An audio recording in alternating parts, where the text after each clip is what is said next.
እጅግ የተወደዳችሁ ተመልካቾች እንደምን ሰነበታችሁ? ሁላችሁንም በእያላችሁበት የከበረ ሰላምታዬን አቀርባለሁ። እግዚአብሔር አምላካችን የተመሰገነ ይሁን። ሳምንቱን ሙሉ ጠብቆ እንዲህ ባለ ሁኔታ እንድንገናኝ ስለረዳን እግዚአብሔርን አመሰግናለሁ። የዮሐንስ ወንጌል ትምህርት ነው 39ኛው ክፍል ያለነው። አሁንም የዮሐንስ ወንጌል ምዕራፍ 5 ላይ ነው። ዛሬ ከቁጥር 19 ጀምረን እስከ ቁጥር 30 ድረስ እስከ ቁጥር 29 ድረስ እስከ ቁጥር 29 ድረስ የምናይበት ይሆናል። ከምን ጀምሮ ከ19 ነው እስከ 29 ነው። ቶሎ ቶሎ አንብበውና እንጸልያለን።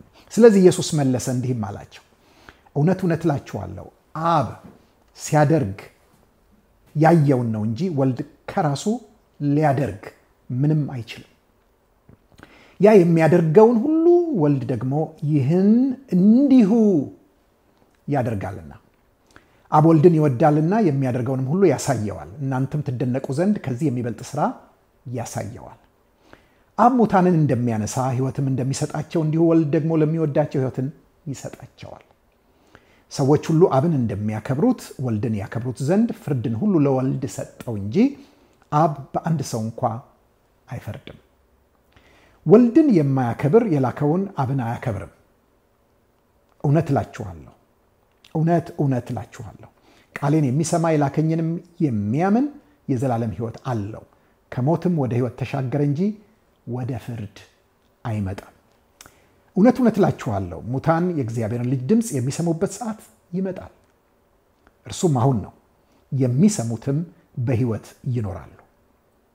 አብ በራሱ ሕይወት እንዳለው እንዲሁ ደግሞ ለወልድ በራሱ ሕይወት እንዲኖረው ሰጥቶታልና የሰው ልጅም ስለሆነ ይፈርድ ዘንድ ስልጣን ሰጠው። በመቃብር ያሉት ሁሉ ድምፁን የሚሰሙበት ሰዓት ይመጣል። መልካም ያደረጉ ለሕይወት ትንሣኤ፣ ክፉም ያደረጉ ለፍርድ ትንሣኤ ይወጣሉና በዚህ አታድንቁ። ቅዱስ አባት ሆይ እናመሰግንሃለን። ይህ ቃልህ ነው፣ ቃልህ እውነት ነው። ጌታ ሆይ በቃል ውስጥ ያለው ኃይል፣ በቃል ውስጥ ያለው ሕይወት፣ በቃል ውስጥ ያለው ብርሃን ይገለጥ።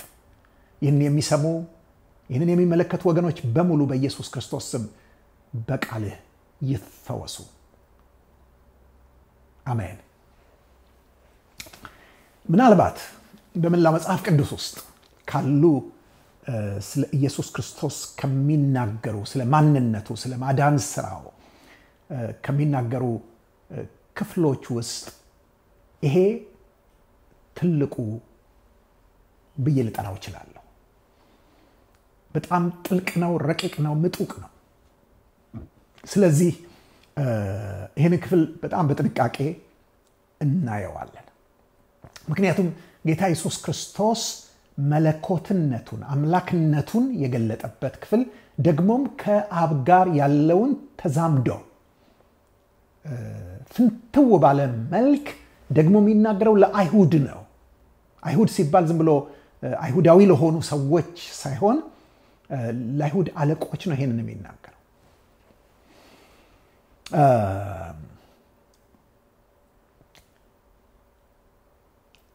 አብ ሲያደርግ ያየውን ነው እንጂ ወልድ ከራሱ ሊያደርግ ምንም አይችልም። ያ ማለት አብ የሚያደርገውን ሁሉ ወልድ ደግሞ ይህን እንዲሁ ያደርጋልን። እንዲሁ ያደርጋልን። ኤግዛክትሊ እንደዚያው። ኦኬ። ይሄ ሐሳብ የሚወስደን ወደ ዘፍጥረት ነው። ዘፍጥረት ምዕራፍ 1 በእግዚአብሔር የፍጥረት ስራ ውስጥ በጣም የሚገርም ነገር እንመለከታለን። በዘፍጥረት ምዕራፍ 1 ላይ እግዚአብሔርም አለ የሚለው ቃል 10 ጊዜ ተጽፏል። እግዚአብሔርም አለ ይልና ያለውን ነገር ያስቀምጠዋል። እንዲህ ይሁን ይላል። ከዚያ በኋላ ግን ቀጥሎ እንዲሁም ሆነ የሚል ደግሞ እናገኛለን። እኔ መጽሐፍ ቅዱሴ ላይ እግዚአብሔርም አለና እንዲህም ሆነ የሚለው ላይ አስመረየበታል። ምክንያቱም በጣም ወሳኝ የሆኑ ቃሎች ናቸው። ምንድነው ወሳኝ ያደረጋቸው? ምን እናያለን? በዚያን ዘመን ለምሳሌ በጥንት ዘመን ነገስታት አሉ። ነገስታት በግዛታቸው ላይ እንዲሆን የሚፈልጉትን ያውጃሉ። አዋጅ የነገስታቱ ቃል ነው። ያውጃሉ የሚፈልጉትን። ከዚያ በኋላ የአዋጅ ይነገራል። የነሱ ድርሻ ምንድነው? ያንን ዲክሪ ወይም ደግሞ አዋጅ ማውጣት ነው። ከዚያ በኋላ ግን ሌላ ባለስልጣን አለ። ያንን ቃል ያንን የተባለውን ነገር ወስዶ በተግባር የሚያውለው የሚያስፈጽመው በግዛት ውስጥ በሙሉ። ለምሳሌ ንጉሱ ሄዶ በግዛት ሁሉ ውስጥ አያስፈጽምም። ነገር ግን ያንን ሄዶ የሚያስፈጽም አለ። ስለዚህ እንዲህም አለ እንዲህም ሆነ በሚሉት መካከል ተናጋሪና ፈጻሚ አለ።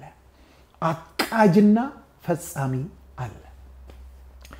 እነዚህን ሁለት ቃሎች ስንመለከት በዘፍጥረት ምዕራፍ 1 ላይ አብን ነው የምናየው። እንዲህም አለ የሚለው በሙሉ አብን የሚያሳይ ነው። ምክንያቱም ፈቃድ፣ ምክር፣ እቅድ፣ ውጥን እሱ ጋር ነው ያለው። የአብ መለኮታዊ ድርሻው ነው። በስላሴ ውስጥ ያለው ድርሻው ነው። ቀጥሎ ግን እንዲህም ሆነ የሚለው የሚያሳየው የስላሴን ሁለተኛ አካል እርሱም ወልድ የእግዚአብሔር ልጅ ኢየሱስ ክርስቶስን የሚያሳይ ነው። ወልድ ጋር ፈቃድ፣ ሐሳብ፣ ምክር፣ ውጥን አይደለም የምናገኘው፣ የአብ ጋር ነው። ነገር ግን አብ ያቀደውን፣ ያሰበውን፣ የፈቀደውን፣ የወጠነውን ወደ ተግባር መለወጥ የወልድ ድርሻ ነው። ተመልከቱ፣ ዩኒቨርስን በሙሉ ፍጥረታትን በሙሉ በውስጣቸው ያሉትን ሕያዋንና ግዑዛን በሙሉ የፈጠረው ወልድ ነው። ወልድ ነው የሰራቸው፣ ያደረጋቸው፣ ካለመኖር ወደ መኖር ያመጣቸው ወልድ ነው። ነገር ግን የማንን ሐሳብ ነው? የማንን እቅድ ነው? የማንን ምክር ነው? የማንን ውጥን ነው ወደ ተግባር ያመጣው ብትሉኝ የአብን ነው። አዎ ወልድ ደግሞ አንዳች ነገር ያለ መንፈስ ቅዱስ አያደርግም። በመንፈስ ቅዱስ ኃይል፣ በመንፈስ ቅዱስ ጥበብ፣ በመንፈስ ቅዱስ ብርታት፣ በመንፈስ ቅዱስ ሕይወት ነው ያንን የሚያደርገው።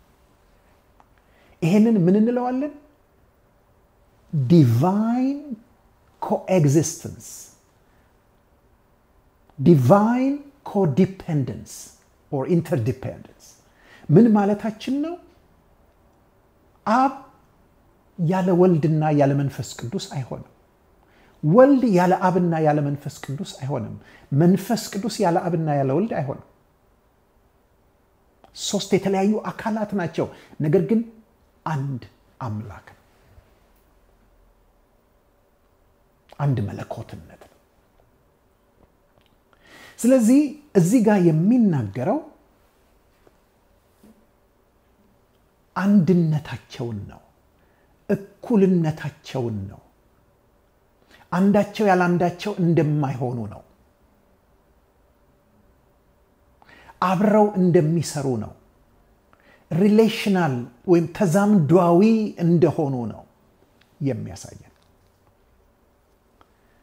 ግን አብ ሲያደርግ ያየውን ነው እንጂ ወልድ ከራሱ ሊያደርግ ምንም አይችልም፣ ያ የሚያደርገውን ሁሉ ወልድ ደግሞ ይህን እንዲሁ ያደርጋልና ሲል አንድ አይነት ስሜት ይፈጥርብናል። ለምሳሌ አንድ ቦታ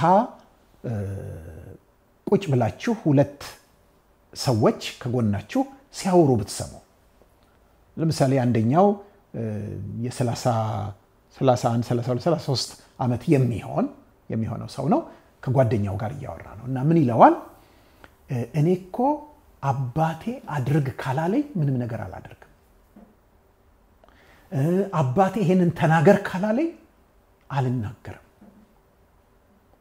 በቃ እኔ ማደርገው አባቴ ሲያደርግ ያየሁትን ብቻ ነው ከራሴ ምንም አላረግም እያለ ቢናገር እናንተ ምን ምልከታ ነው የምትወስዱት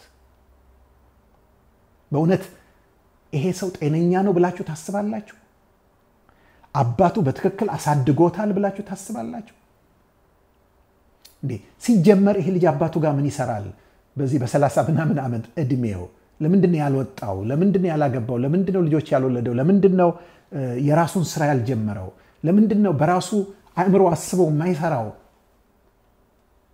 ብለን ልናስብ እንችላለን አሁን በሰው ዘንድ እንደዚህ ነው ምክንያቱም በሰው ዘንድ ልጅ ይወለዳል በማህፀን ሳለ 100% እናቱ ላይ ጥገኛ ነው 100 ከዛ በኋላ ግን ይወለዳል ሲወለድ ከተወለደም በኋላ አሁንም እናቱ ላይ ጥገኛ ነው ግን ይቀንሳል ለምን ሞግዚትም አያቶችም ጎረቤትም ሊያግዟት ይችላሉ ማህፀን ውስጥ ሆነው ሊያደርጉ የማይችሉት ስለዚህ እንበልና 90% ጥገኛ ነው ከዛ በኋላ ግን አድጎ መሄድ ጀመረ ምን ማለት ጀመረ እንበልና ትምህርት ቤትም ገባ አሁንም እናቱ ላይ ጥገኛ ነው ነገር ግን ምን ያህል ብለን ብንል እንቀንሰውና ግድ የለም አሁን 70% ያህል እንበለው ምክንያቱም በራሱ ትምህርት ቤት ሄዶ ይመጣል ግን አሁንም ልጅ ነው ገና እናቱ ላይ ጥገኛ ነው ከዛ በኋላ እሺ እያደገ ሄደ ሃይ ስኩል ገባ አሁን በራሱ በደንብ መንቀሳቀስ ጀመረ ከቦታ ቦታ ምናምን አሁንም ቤት ውስጥ ነው ያለው እናቱ ላይ ጥገኛ ነው እንበልና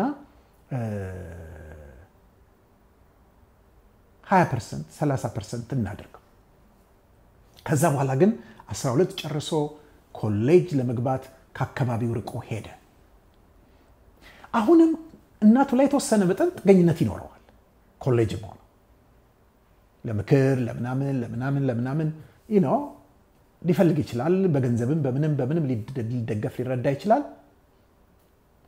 ስለዚህ እንበልና 10% ነው ከዛ በኋላ ግን አገባ ስራ ያዘ ወለደ የራሱ ኑሮ መኖር ጀመረ አሁን 100% ነፃ ነው ተመልከቱ ከ100 ወደ 0 ነው የመጣው ምክንያቱም በሰው ዓለም ውስጥ ማደግ ማለት ከጥገኝነት ነፃ መውጣት ማለት ነው ትርጉሙ ይሄ ነው ነገር ግን ወደ መለኮታዊው ስርዓት ስንመጣ ወደ መንፈሳዊው ዓለም ስንመጣ ግን እንደዚህ አይደለም ከእግዚአብሔር ጋር ባለ ተዛምዶ ግን እንደዚህ አይደለም ሰው ወንጌል ተሰብኮለት በጌታ በኢየሱስ ክርስቶስ አምኖ የሚድነው ሰው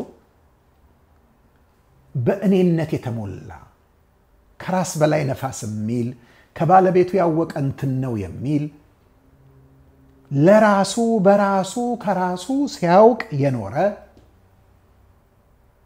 ሰው ነው ማለት ምን ማለት ነው በፍጹም እግዚአብሔር ላይ የማይታመን የማይደገፍ በራሱ ጥረት በራሱ ስራ በራሱ ጽድቅ የሚኖር ሰው ነው አሁን ጌታ ኢየሱስ ክርስቶስን የግል አዳኙ አድርጎ ሲቀበል ግን በተወሰነ መጠን ያ መደገፍ ጥገኝነት ይጀምራል ማለት ነው አሁን ዳግም ተወለደ ከዜሮ ዲፔንደንሲ ጥገኝነት ነው የመጣው ከዛ በኋላ ግን በመንፈሳዊ ሕይወት ያደገ ሄደን በለይዝ ምን እየሆነ ነው የሚሄደው ካላችሁኝ በእግዚአብሔር ላይ ያለው ጥገኝነት 10% እያለ 20% እያለ 30 40 50 60% እያለ የሚያድገው ወደ 100% ጥገኝነት። ተመልከቱ፣ በሰው ዘንድ ማደግ ከጥገኝነት ነፃ ማውጣት ነው። በመንፈሳዊ ዓለም ግን ማደግ በእግዚአብሔር ላይ ጥገኛ መሆን። አድገን ማንን ነው የምንመስለው? ማደረጃ ላይ ነው የምንደርሰው ካላችሁ ኢየሱስ ክርስቶስ ጋር የምንደርሰው።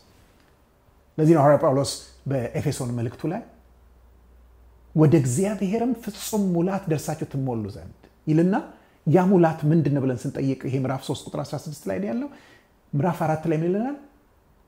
ሙሉ ሰውም ወደ መሆን የክርስቶስ ሙላቱ ወደሚሆን ወደ ሙላቱ ልክ እንደርስ ዘንድ ይላል። ወደ ክርስቶስ ሙላት ማደግ ማለት ምን ማለት ነው?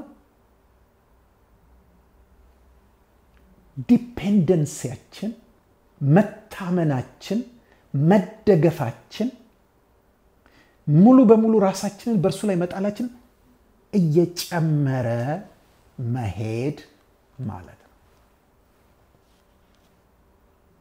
ስለዚህ አብ ያሰበውን ሐሳቡን፣ ምክሩን፣ ውጥኑን፣ ፈቃዱን እውን እንዲያደርግለት በወልድ ላይ ወልድ ደግሞ በአባቱ ላይ የተደገፈ ነው። ምን ማለት ነው?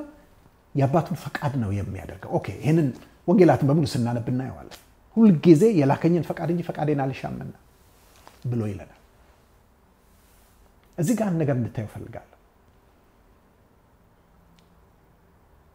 አብ ሲያደርግ ያየውን ነው እንጂ ወልድ ከራሱ ሊያደርግ ምንም አይችልም። ያ የሚያደርገውን ሁሉ ወልድ ደግሞ ይህን እንዲሁ ያደርጋልና ሲል ድግግሞሽ አይመስልም? ሪደንደንሲ ማለት ምን ማለት ነው? እዚህም እዚያም አንድ አይነት ነገሮች ድግግሞሽ። ጌታ ኢየሱስ ክርስቶስ የሚለው ነገር አብ ሲያደርግ እያየ ወልድም የሚያደርግ ነው የሚመስለው። አይደለም፣ ድግግሞሽ አይደለም። ምንድነው የምናየው? የተለያየ ስራ ግን አንድ አይነት ስራ። ምሳሌ ልስጣችሁ እዚህ ጋር። ለምሳሌ ሐዋርያው ጳውሎስ አንደኛ ቆሮንቶስ ምዕራፍ 3 ከቁጥር 9 ጀምሮ እናንተ እግዚአብሔር እርሻ ናችሁ፣ የእግዚአብሔር ህንፃ ናችሁ ይላል። ስነ ህንፃን እንደ ሜታፎር ወይም እንደ ተምሳሌት አድርጎ ይናገራል። በዚያ ክፍል ላይ ሲናገር ምንድነው የሚለው? እኛም ከእርሱ ጋር አብረን የምንሰራ ነንና ይላል። ከእግዚአብሔር ጋር አብረን ሰራተኞች ነን፣ ሲኖርጎስ ነን አለና እኔም እንደ ብልሃተኛ የአናጺዎች አለቃ መሰረትን መሰረትኩ ብሎ አለ። ምን ማለት እንደሆነ ልንገራችሁ። በስነ ህንፃ ውስጥ መጀመሪያ የህንፃው ባለቤት ይኖራል። ባለቤቱ ምንድነው የሚያሰራው? ንድፍ ነው የሚያሰራው።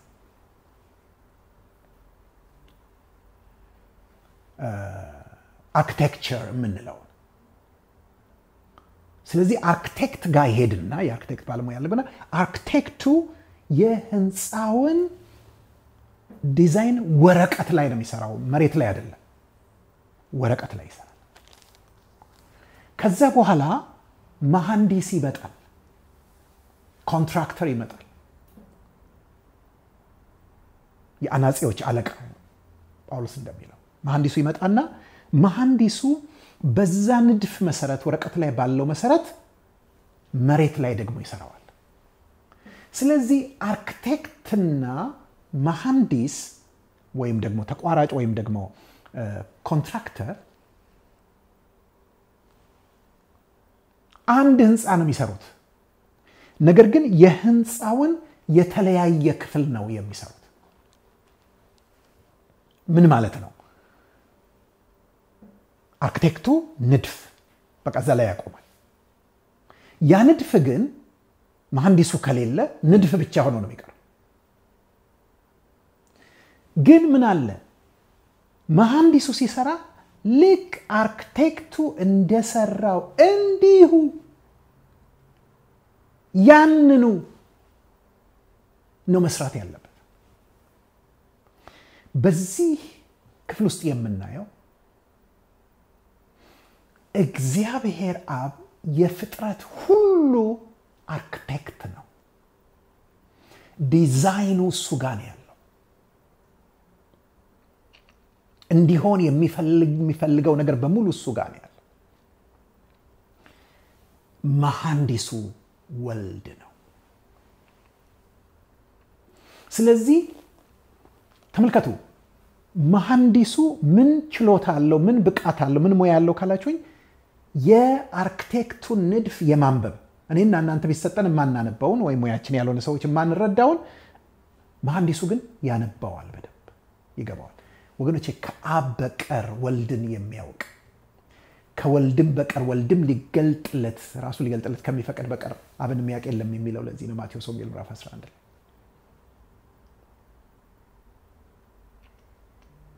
ስለዚህ አብ የነገረን ወልድ የነገረን እዚህ ጋር ምንድነው? እርሱ የሚያደርገው ነው ማድረገው ሲል እርሱ ምድርን ሲፈጥር እኔም እዚህ ጋር ምድርን እፈጥራለሁ፣ እርሱ እዚህ ጋር ፀሐይን ሲሰራ እኔም እዚህ ጋር ፀሐይን እሰራለሁ እያለ አይደለም። ኖ እንደዚህ አይነት ድግግሞሽ አይደለም። እርሱ ንድፉን ይሰራል፣ እኔ ደግሞ ተግባር ላይ አውለዋለሁ፣ መሬት በሚታይ በሚዳሰስ መልክ አመጣዋለሁ ማለት ነው። ለዚህ ነው ዮሐንስ ወንጌል ምዕራፍ 1 ቁጥር 1 ላይ ምን አለ? በመጀመሪያ ቃል ነበረ። ቃል የሚለው ስያሜ እንኳን የተሰጠው አንዱ ምክንያት ይሄ ነው። ምክንያቱም የአብን ሐሳብ የሚገልጥ ነው። ወደ መታየት፣ ወደ መዳሰስ፣ ወደ እውንነት የሚያመጣ ነው። በመጀመሪያ ቃል ነበረ፣ ቃልም በእግዚአብሔር ዘንድ ነበረ፣ ቃልም እግዚአብሔር ነበረ። ይህ በመጀመሪያ በእግዚአብሔር ዘንድ ነበረ። ሁሉ በእርሱ ሆነ። ከሆነውስ እንኳ አንድም ያለ እርሱ ያልሆነ የለም። ሁሉም በእርሱ ነው የሆነው። ምን ማለት ነው? አብ ኦልሬዲ ዲዛይን አድርጎታል። በጣም ግዙፍ ንድፍ ነው። በጣም ረቂቅ ንድፍ ነው። ማይ ጉድነስ። ከዛስ ግን ይሄን ንድፉን ይሄንን ትልቅ ፕሮጀክቱን በጣቱ እንኳን ሊነካው የሚችል የለም። ሊያየው ሊያነበው የሚችል የለም። ትዝ ይላችኋል ዮሐንስ ራእይ ላይ ማህተሙን በዙፋኑ ላይ የተቀመጠው ይላል አብን ነው የሚያሳየው እና በሰባት ማህተም የተዘጋ ነበርና ማንም ሊያየው ሊከፍተው ሊያነበው ሊመለከተው አልቻለም ማለት ነው። ነገር ግን የታረደው በግ ማህተሙን ከእጁ ወሰደ፣ ፈታው። ሃሌሉያ! ምን ማለት መሰላችሁ? ማንም የአብን ንድፍ ሊያነበው በፍጥረት ብቻ አይደለም፣ በታሪክ ውስጥ የሚከወኑትን በዘመናት ውስጥ የሚፈጸሙትን ያለፈውን፣ ያሁኑን፣ የወደፊቱን ማንም ሊያየው አይችልም። ወልድ ብቻ ነው ያንን የሚረዳው። ደግሞም ስራ ላይ የሚያውለው፣ ተግባር ላይ የሚያውለው ብርቱ ሰራተኛ። ዋው! ስለዚህ ያንን ንድፍ ተግባር ላይ አውላለሁ። አብ ሲያደርግ ያየውን ነው እንጂ ወልድ ከራሱ ሊያደርግ ምንም አይችልም። ምን ያህል ዲፔንደንት እንደሆነ እንመለከታለን በአብ ላይ። የሚገርማችሁ ነገር የአብን ሐሳብ ሲረዳ ወልድ ይሄ ነገር ባይሆን ጥሩ ነው፣ ለምን ይሄ በዚህ አይለወጥም፣ እንደገና ደግሞ ይሄ እኮ እንዲህ አይነት ጉዳት ያመጣል፣ ይሄ አይሁን ይሄ አይልም። ምክንያቱም በአባቱ ላይ ፍጹም የሆነ እምነት አለው፣ ትረስት አለው፣ መተማመን አለው። ስለዚህ እንዳለ ብቻ የአብ ሐሳብ ይሁን እንጂ ያደርገዋል። ወገኖቼ እኔና እናንተም የተጠራ ነው ክርስቶስን እንድንመስል ነው፣ ወደዚህ እንድናድግ ነው።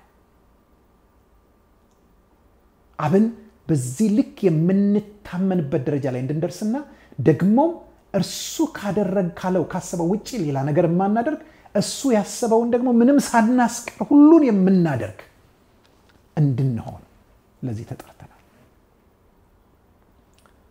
ወገኖች ይታያቸዋል። መለኮት ሆኖ ራሱ አምላክ ሆኖ ከአብ ጋር እኩል ሆኖ የባህሪው ተካፋይ ሆኖ ነገር ግን ምን ይላል? ወልድ ከራሱ ሊያደርግ ምንም አይችልም። ምንም አይችልም። ይሄ ሁሉ ችሎታ ያለው ዓለማትን ካለመኖር ወደ መኖር ያመጣ የሁሉ ፈጣሪ ሁሉን ቻይ ሁሉን አዋቂ በሁሉ ስፍራ የሚገኝ ጌታ መልሶ ደግሞ እዚህ ጋር ምን ይላል? ምንም ሊያደርግ አይችልም ወልድ አብ ሲያደርግ ያየው። ስለዚህ መለኮታዊ የሆነ ትስስር መለኮታዊ የሆነ መደጋገፍ በአብ በወልድ በመንፈስ ቅዱስ ዘንድ እናያለን። እንዴት ድንቅ ነው! ጌታ ኢየሱስ ክርስቶስ ያስተማረን ያሳየን ይሄን ትህትና ነው። እኔ የዋህ በልቤም ትሁት ነኝ፣ ከኔ ተማሩ ለነፍሳችሁ ረፍት ታገኛላችሁ። ከኔ ተማሩ ወገኖቼ። ከጌታ ከኢየሱስ ክርስቶስ የምንማር ይሄን አቤትኛ ብዙ ነገር ስንችል አቤት የመቻላችን ብዛቱ ያለሱ ብዙ ነገር እንችላለን። እግዚአብሔር ባይኖርም ፕሮግራሞቻችን ይካሄዳሉ። ሰባኪንን እንሰብካለን። እግዚአብሔር ባይኖርም ዘማሪንን እንዘምራለን። እቅድ እናወጣለን። እቅዳችንን እንከውናለን። በጣም ቻዮች ነን። ውርደታችን እሱ ነው። ውድቀታችን እሱ ነው። ችግራችን እሱ ነው። መቻላችን እግዚአብሔር ወደዚህ መደገፍ ወደዚህ መተማመን ያምጣል። ወገኖቼ ትልቅ ምኞቴ ትልቅ ጸሎቴ ነው። አብ በልጁ ደስ ይለዋል። በእርሱ ደስ የሚለኝ የምወደው ልጅ ይሄ ነው አለ። ለምን? ምክንያቱም በውስጡ ያለውን ፍላጎት በውስጡ ያለውን ፈቃድ ምክር ሐሳብ አውጥቶ ተረድቶ ተግባር ላይ የሚያውልለት ነው። ለዚህ ነው ዘፍጥረት ምዕራፍ 1 ላይ እግዚአብሔርም እንዲህ አለ። አብን ነው የሚያሳየን። ቀጥሎ ደግሞ እንዲህም ሆነ የወልድን ስራ ነው የሚያሳየን። ከዛ በኋላ እግዚአብሔርም ያ መልካም እንደሆነ አየ ሲል መልሶ የአብን ነገር ነው የሚያሳየን። ምክንያቱም አብ ሐሳቡ እውን ሆኖ ሲያይ እንዴት ይደሰታል። እግዚአብሔር ወደ መታዘዝ ያሳድጋል። ውድ ወገኖች አንድ ቁጥር ነው የተመለከትነው። ልብ ብላችሁ እንደሆነ ለማየት የተንደረደርነው ከ19 ቁጥር 19 እስከ 29 ድረስ ነበር። ግን አንድ ቁጥር ላይ ነው የቆየ ነው። ምን ያህል ጥልቅ እንደሆነ እናያለን። አንድ ነገር ልንገራችሁ ወገኖቼ፣ ይሄንን ስለሰማችሁት ብቻ አይደለም በህይወታችሁ ለውጥ የሚመጣው። ደጋግማችሁ ልትሰሙት ይገባል። ከዚያም ደግሞ ልታሰላስሉት ይገባል። ጊዜ ወስዳችሁ እየተራመዳችሁ ሊሆን ይችላል፣ ወይም ደግሞ ተንበርክካችሁ ሊሆን ይችላል፣ ወይም ደግሞ በሚመቻችሁ ሁኔታ ሊሆናችሁ ሊሆን ይችላል። ይሄንን ጥቅስ ደግማችሁ እያነበባችሁ በውስጣችሁ አሰላስሉት። ያን ጊዜ በህይወታችሁ አስደናቂ ለውጥ ይመጣል። እግዚአብሔር ደግሞ በዚህ ከሰማችሁትና ካያችሁት በበለጠ እንዲገልጥላችሁ በውስጣችሁ እንዲያበራላችሁ እጸልያለሁ። አጭር ጸሎት እንጸልይ። ቅዱስ አባት ሆይ እናመሰግናለን። አንተ እንዴት ድንቅ ነህ! ሐሳብህ እንዴት ግሩም ነው! እንዴት ብዙ ነው! እንዴት ረቂቅ ነው! እንዴት ሊቆጠር የማይችል ነው! አባት ሆይ ሁሉን የፈጠርክበትን ዓለማትን የፈጠርክበትን ልጅህን ለኛ ስለሰጠን እናመሰግናለን። አሁንም ደግሞ ጌታችን ኢየሱስ ክርስቶስ መድኃኒታችን ራስን እንድትገልጥልን፣ ምክንያቱም አንተን ስናውቅ ብቻ ነው አብን የምናውቀው። አንተን አብን የምትተርክልን፣ አንተን አብን የምታስተዋውቀን። በአንተ ውስጥ አብን እንድናየው እንድናውቀው እርዳን። ቅዱስ አባት ሆይ እኔ ጸልያለሁ እያንዳንዳችንን እንድታሳድገን በመደገፍ በመጠጋት በመታመን ራስን በመጣል እንድታሳድገን፣ ፈቃድህን በማወቅ እንድታሳድገን፣ ያወቅነውን ፈቃድህን ደግሞ በማድረግ እንድታሳድገን በኢየሱስ ክርስቶስ ስም ጸልያለሁ። ጌታ ሆይ በዚህ ሰዓት ኢየሱስ ክርስቶስን ሕይወታቸው ጌታና መድኃኒት አድርገው ያልተቀበሉ ሰዎች በዚህ ሰዓት ስምህን እንዲጠሩ ንስሐ እንዲገቡ እንዲመለሱ በኢየሱስ ክርስቶስ እንዲታመኑ እጸልያለሁ። ሁሉ ላንተ ክብር ይሁን በጌታችን በኢየሱስ ክርስቶስ ስም አሜን። በሚቀጥለው እስክንገናኝ ሰናበታችኋለሁ። በዚሁ ደህና ቆዩ።